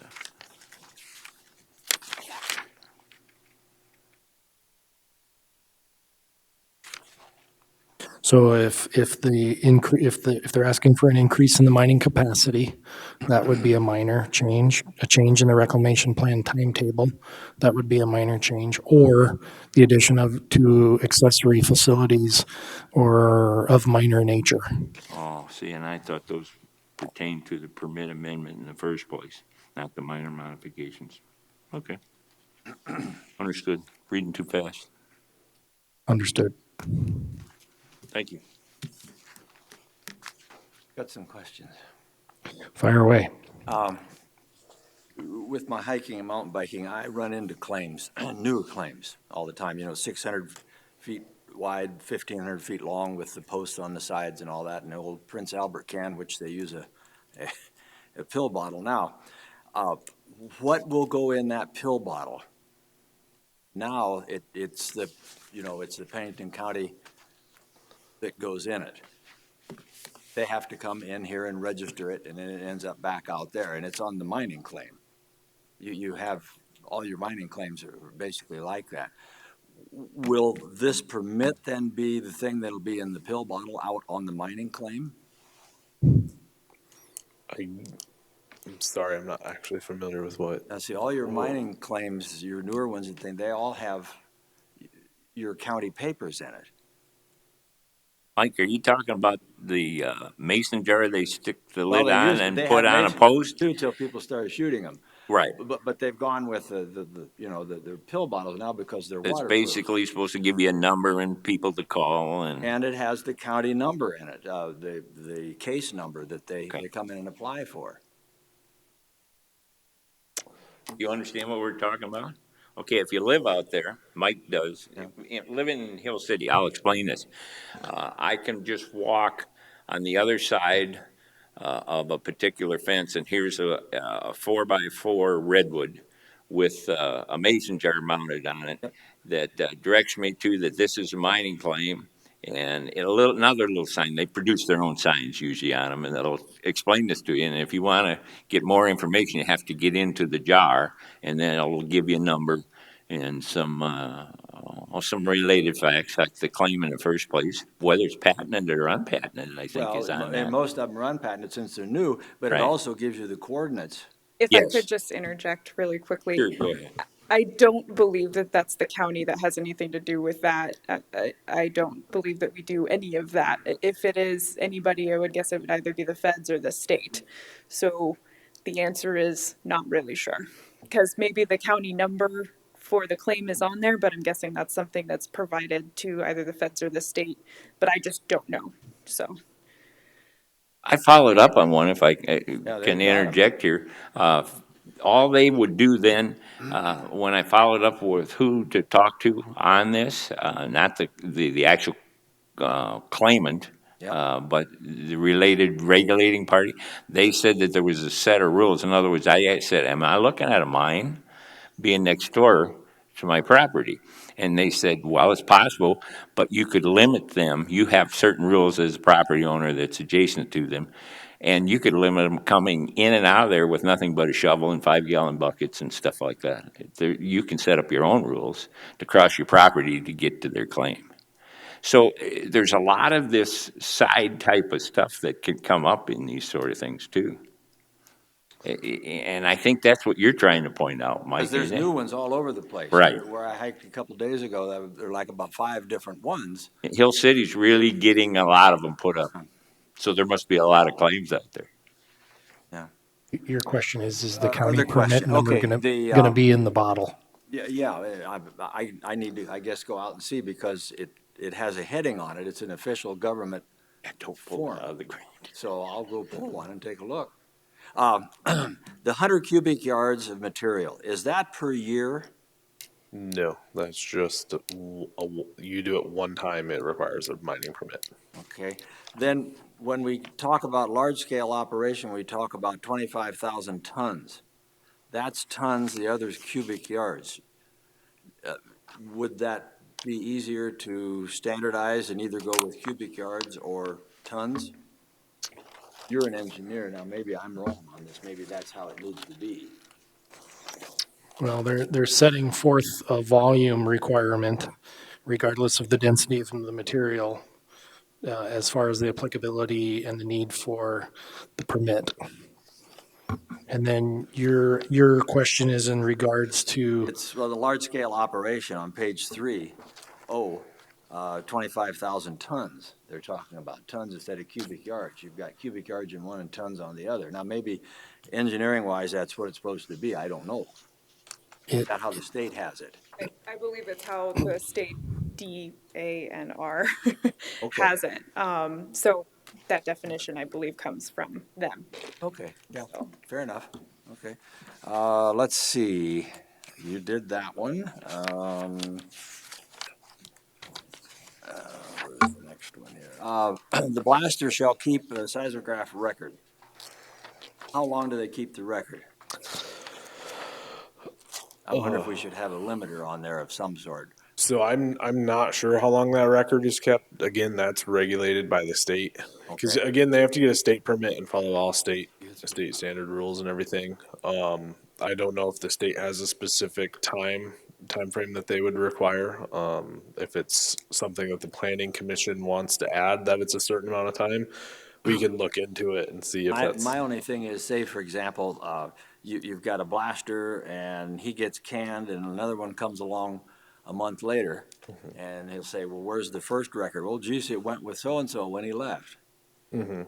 That was my only thing, is about how you would keep it, where you would keep it, and how long. Yeah, I'm not 100. I'd have to research that. I'm not 100% sure on what happens if it's a different blaster. I'm just thinking of if somebody down the road said, hey, the end of my house is starting to sag, and it's due to blasting. Yeah. So from my understanding, in Pennington County, hard rock mining, we don't have any specific sites that I can think of off the top of my head that really blast. We do for aggregate, and I know for aggregate, the companies have a specific person that they use all the time, or they have someone employed through the company that is a certified blaster. So the company would then keep the records. Okay. There's an answer to your question. It's just not listed in here. I believe that there is a requirement for keeping records of a certain time frame. state. Yeah, so it's just, I would add it to the list of items we would ask the staff to obtain. Yeah. The last one would be, on the last page, inspection warrant. Planning director and/or any certified law enforcement officer in Pennington County may obtain an inspection warrant. Law enforcement officer, how does that come in? What, is that state again? Oh, well, that's you. Okay, all right. Well, that's what I'm thinking of. Geez, you're gonna have a sheriff's deputy go out there. Because we're technically law enforcement. Okay, all right. And I believe that only comes into effect if they don't allow us onto the property. Okay. Yeah, well, and I was just curious. Like I say, I see a deputy sheriff go out there, it's like, oh, wow. So I can kind of explain the process. So because we're the government, we can't just walk onto people's property without their permission. And if we're going onto their property without their permission, we need to get a warrant from a judge. So in that situation, we would have to ask the judge to let us go onto the property without that person's permission, because we're still subject to all of the same search and seizure requirements as any government entity, Okay. even acting in this civil capacity. So. Okay, Mr. fair Chair, enough. Can I have That's- Megan stay up there just for, I had one general question, because I really need her direction on Go ahead. this. When we're looking at drafting an ordinance, one comment that came from the audience tonight that was everyone was they weren't aware of the state ever denying a mining permit. You heard that from every one of them. Now, my question is simple, and we'll get out of here tonight. What, if you could give us some direction, it doesn't have to be this moment, on what we could be more restrictive on and what we can't when we pattern our ordinances to work in conjunction with the state and federal things that are on the books for these, and then how to keep them up to date. And I think that is probably one of the things that people are most confused about, how it works legally, because the county is only given the authority that the state gives us, right? So we don't have truly independent authority to do whatever we want, right? We are an entity that is created by the state. So we can only do things that the state, and then above even them, the federal government, say we can do. So we can't do anything that is in conflict with state law or federal law, because there are preemption. It's called preemption. It's a legal term, but it basically means you can't do something that the state says you can't do, basically, or is in conflict with what the state does, or is more than what the state does. So that's why any of the legal questions or additions, I'm going to be researching heavily to make sure that we are not in conflict with any state or federal law. Because if we are, it's highly likely that we are going to get sued by somebody in the mining industry, and they will probably win. And I was going to point out that the other thing that was uniform with every respondent was that we should involve some sort of reference to water in our reclamation process. And if the state doesn't, I'm saying to myself, are they on a pipe dream? If I can't do it, that's where I wanted to come from. And that's the difficulty. I completely understand where a lot of these individuals are coming from. But my job is to ensure that the ordinance that we're putting forth is legal and not in conflict. We're doing more than what state law, regulation, federal law, and regulation does and does not allow. So if the feds and the state don't require it, it's going to be very difficult for us to say, oh, well, we're going to do something on top of what you require. So because we really only have that zoning authority, time, place, manner. So it gets pretty hinky to try to do stuff in addition or more than what the state or the feds require. Do we get wiggle room if it's administrative law instead of written law? Not really, because this Okay. is an ordinance. I That's mean, why I'm just ordinances asking. to me are law, so, I just meant from what comes from the state, if something was done administratively, yeah. because Even they if it was, was, if it was administrative law, I would say it has even less authority than an ordinance, because I look at hierarchy and we're as- farther down on the chain yet. Yes, yep. Okay. Can I ask a question? Yes, you may. On that note, the well protection item, which Mr. Ellison mentioned, sounded like an exotic and expensive requirement to make of a mining company. On the other hand, after this discussion, this is what haunts me, is can we do that? Or will the state say, I'm sorry, but you can't do that because we don't require that, and so consequently, and this to me is the endless frustration with writing these ordinances. And these, I also wonder, what is the compelling, and I'm missing something here, I'm certain, but the compelling expansion or threat of expansion in mining, is that taking place? You know, I probably wouldn't be the best person to answer how much expansion is happening. I feel like that would Well, probably be is more. there, I think, is there any mining of any consequence in Pennington County? I know there is in Lawrence County, but are we, do we have a solution in search of a problem? Or, I mean, and I would be the last person to be casual about water and environmental issues. I probably would err in the other direction, but I am a little So there are confused about why we are focusing on this. So there are some companies who are doing some exploratory work around Silver City, and I think there's some proposed for Rochford that are working through the Forest Service on what the Forest Service is going to require for just Federal, their so we don't- exploratory stuff. Correct, and that was. I had a meeting at the Forest Service, it's been 2019, and I haven't really heard anything from the Forest Service recently on it. I know they were working through some environmental studies and some other things that can take 10, 15 years to complete. Yeah, well, you know, my instinct would be to make it terribly restrictive and make the cost heavy for the mining companies, because I don't see that as being a particular economic driver around here anyway.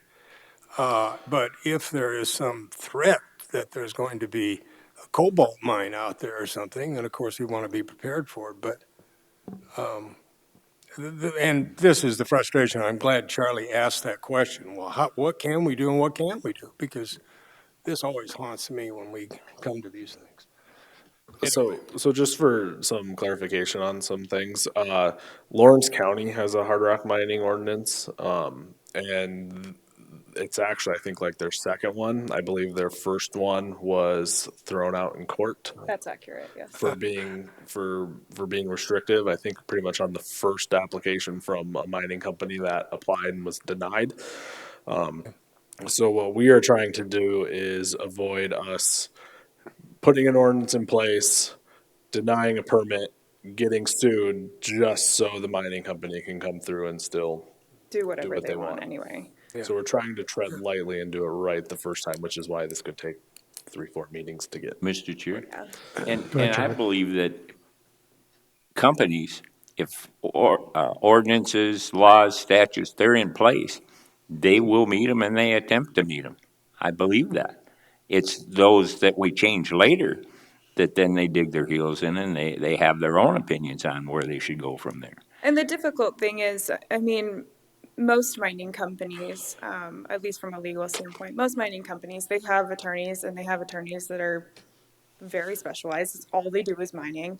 And they know exactly what local government can and can't do. So if they see something that a local government can't do, they're going to say no. Because they know that they have a lot of authority from the Mining Act. It's been in place since the 1800s. So they have a ton of authority from the Mining Act, and they have a ton of authority kind of from state statute.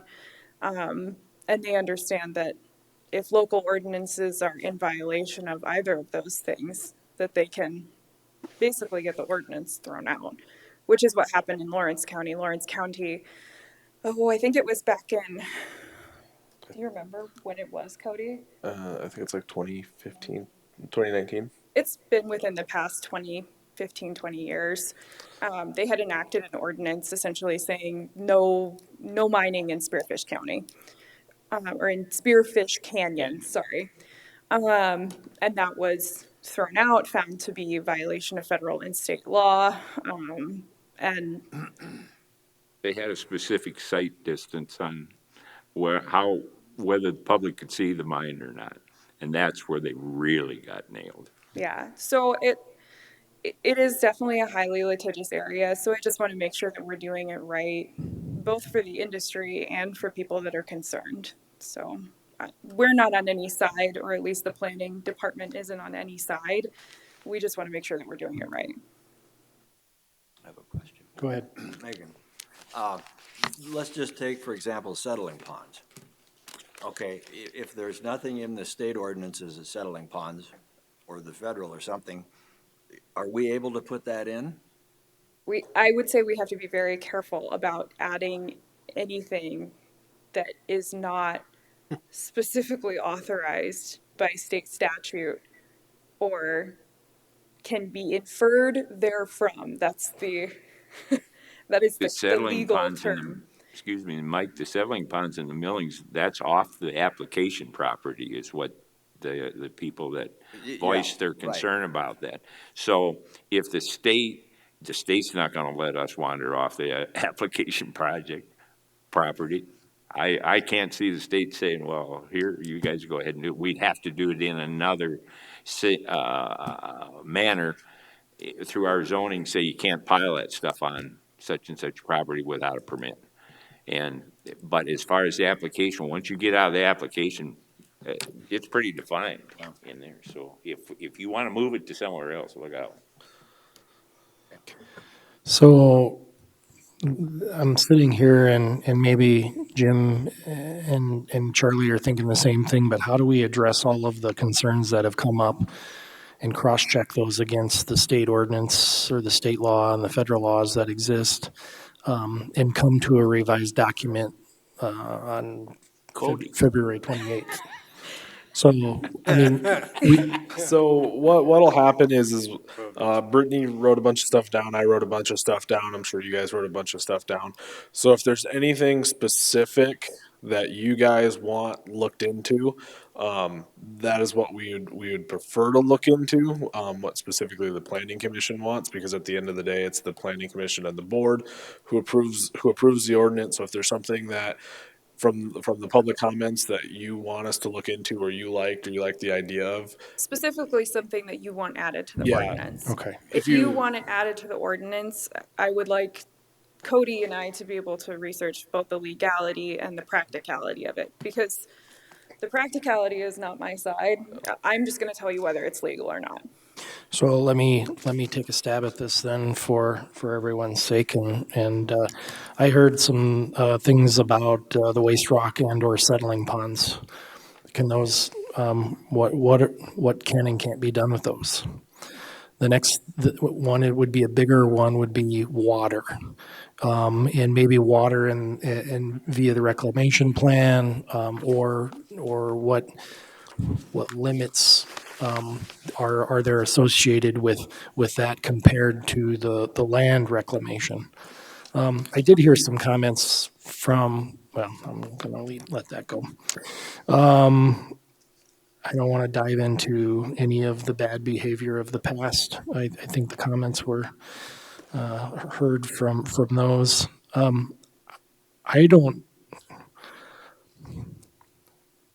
understand the request to have someone state what may have happened 15 or 30 years ago now compared to what the requirements are for this. You know what I mean? Because the rules that are going to be applied now are likely not the same that they were. And so I don't know if I necessarily agree with that. If someone else on the board has a strong opinion about that, I'm fine with the staff reviewing that as well. But in my opinion, it wasn't applicable. And I would just say, from my knowledge that I have, that I don't even know if that would be something that either of the boards could either recommend denial for or ultimately deny a permit for bad acts in the past, I think that that would be on legal shaky ground. Mr. Chair? Go ahead. There was one, Mr. Ellison's an excellent attorney, Bruce is. And he gave us, I think, a heads up on one. He was asking, and I'll bet you wrote it down. There was a statute that he didn't feel the guidelines, or it refers to another statute that hasn't the Water Quality Board or whoever hadn't written the guidelines for. I think we ought to look at that one. Somebody's taking a look at that one. I think we got a heads up to head in that direction and see if that's a basis that And I keeps a have hole in our actually good ordinance. Charlie, I have actually researched that. Did you? That I figured you wrote specific it down. statute before for completely unrelated matter. There are no cases underneath of that statute. It has never been addressed by the Supreme Court of South Dakota. And it is a may, not a must. It's kind of one of those, you can do it if you want, but I don't think that very many, if any, counties have ever used it. But I would have to double check that to make sure I'm correct. I wrote it in my notes that the one he was referring to, because he's usually researching, he's well researched. And I think the thing to consider with that too is the state occupies the field when it comes to water wells. Correct. So if we all of a sudden started trying to regulate wells, I don't think it would end very well. No So- pun intended. The next item, there's been a ton of questions on the patented mining claim, and it sounds to me like the gentleman from the School of Mines may be an excellent resource for county staff to ask those specific questions. That came up in virtually every single one of these statements, as well as everyone tonight. So I don't know if there's answers necessarily, but maybe explanations that could be boiled down for us on the board. That would be great. We talked about exploratory drilling, and if it was less than 100 yards, it wouldn't be. If it was, then I think just some clarification on that. I think the Hall Road thing is certainly something that should be reviewed and discussed. Mr. Chair, can Go I ahead. ask you a question? Hall Road's not under the Planning Commission auspices, is it? So Hauling agreement, I mean, excuse that me. would would come from a requirement from county highway. Right. Which would, under the traffic impact study, they would be the ones who would review that more than our office would, because there are experts in that field. So I think if they thought it was required, they would come up with that stuff, kind of like how we route everything. If they say they want a haul road agreement, it would be added to the conditions of. So it's certainly something that we can ask Joe and Tracy to see if that's something that they think that they would want to require. I think we did that with the pipeline. Didn't we? The pipeline trucks that were working, and we had a haul agreement I think for some so. roads, so forth, so we do. Well, because Joe he has a pretty decent amount of discretion on deciding what happens on county roads. That's given to him statutorily. So I'll let Tracy, the attorney for Highway, and Joe know that that's something that this commission would like researched. And one thing when Charlie, when you were talking about what we can really regulate, county roads and roads are one thing that we can really require more things on than some other things. In all the time I served, I just always understood that the Planning Commission doesn't make recommendations in regards to haul agreements. Am I wrong? So I'm not necessarily referring to haul road agreements. It's Right. more along the lines of, Roads in general. Safety, yeah, roads in general. safety So and if you, tolerance. yeah, if the planning commission didn't like a permit based on the roads that were being used, that would be something that the planning commission, we're fairly certain on, could have grounds to actually deny a permit. Thank you. That helps me understand. We talked about the taking with regards to the patent and mining claims. That'll be covered. So really indirectly, the roads are covered by the traffic impact statement that then would be reviewed by the state or the county highway department which then would require a haul road agreement if they thought that there was going to be detrimental impacts. Correct. Part of that impact study is mitigation measures. Yeah. So if the county highway comes with certain mitigation measures that they want, it's something that the planning commission and the board could add. Okay. I wrote down some pretty comprehensive notes here for the folks, and I tried to really hit on their, so Mr. Munson was definitely on water. We're going to research water. Water contamination was Gina Parkhurst as well. Okay. Did anyone else have some specific items that, I guess, from the speakers or themselves that they want the staff to review? One of the things was brought up numerous times was the cyanide, like the drip method. So I actually did look up both of those state, I think they were House bills that they both referenced, and they had been pushed to the 41st day, so they're both dead. So I was actually looking at that while you guys were up here, so. I think the instructor from Mines made a really good explanation of why that should be. Yeah, you did. And I know cyanide's a bad deal, and if it gets in the water, we're all in trouble. But he made an excellent, if we do our work right, in the industry does their work right, it's not an issue.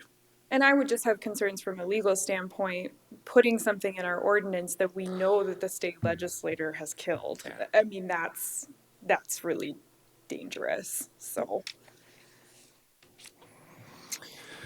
Anybody else have anything specific that they want the county staff to investigate and review and then amend the ordinance? The only thing I was pointing out, I was winking at Brittany. I don't believe anything in regards to haul agreements ever went through the planning commission. I think it always went direct to our elected officials, the board of commissioners. And that was my own belief. I've tried to watch that because I'm a great believer that we have some lousy haul agreements out there. So we don't, I mean, I think maybe it still needs to go direct to the I commission. know we've done one. Yeah. Commission has anyhow. I don't think the commission has ever voiced anything in a way of a recommendation on a haul agreement, but what do I know? So I know in construction permits in the past and mining permits in the past, that if we've put it as a condition that they get a haul road agreement through county highway, that the planning commission has approved it with that condition in there. That condition list. Yeah, and That could- this would, so for Hard Rock mining permits, the planning commission is going to be the recommending body to the board. So if you guys feel that, or if the planning commission feels that a haul road agreement should be put in there, you can make that recommendation whether the board of commissioners agrees with the planning commission or Joe at that time requiring it would be up to the commissioners. Okay. Do you need a formal motion from us to review the items that have been discussed on agenda item 3? I would say go ahead and just make a formal motion, just so that way there is one. I don't necessarily believe that it's necessary, but you can go ahead and make the formal motion so that way we have the record. Thank you. So I would entertain a motion from the board that recommends staff review the comments and questions that have been aggregated here by the planning commission and the comments Compiled in a minute. to review them and provide a revised draft ordinance amendment to be reviewed at the February 28th meeting. Is that adequate? I'll probably provide a memo with my information. Okay. Is there a motion? So moved. I'll second. You did all the work. Motion and second for discussion, or motion and second for approval, further discussion? Hearing none, seeing none. All those in favor signify by saying aye. Aye. Aye. Is Karen still on? Oh, she did. Okay, we still have 5. We're all aye. That's where that motion carries. Next item on the, Said aye. I thought you said we have 5 and we're all high. nope. We want to be very clear on my words. nighttime. We all indicated aye, as in we approved the motion. Let's not put words in my mouth. Next item on the agenda is the adjournment. Is there a motion? So moved. Motion and second. Further discussion? Noting none, all those in favor signify by saying aye. Aye. Motion carries. We're adjourned. Thanks, everybody. Thanks for clarifying that. Sometimes my hearing's.